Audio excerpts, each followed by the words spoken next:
कसैली अड़उल ले रनिया धूप अगरबत्ती सते गंगा जी के पनिया कसैली अड़उल ले रनिया धूप अगरबत्ती सते गंगा जी के पनिया कोई जाई पूजा माई के सुकवा सुमार के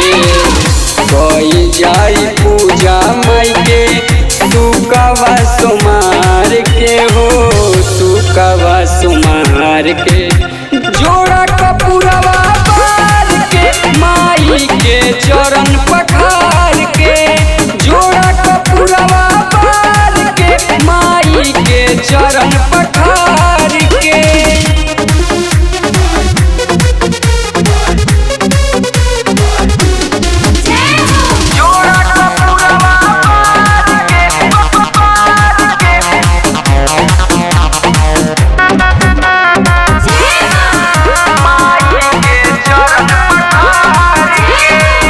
देवलोक से अवतारी दुर्गा भवानी सेवा करे में जानी करया न कानी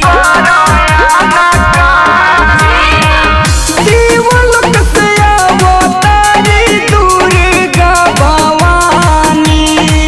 सेवा करे में जानी करया न कानी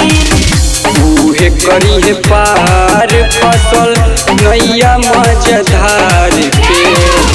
उहे करी है पार फसल नैया मझधार के हो नैया मझधार के जोड़ा कपूरवा पार के माई के चरण पखार के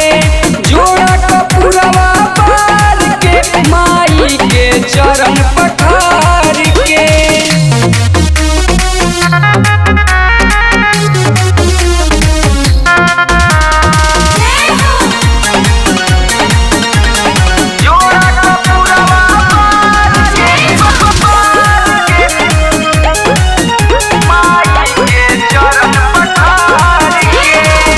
आरती कइल जाई सातोरे बहिन के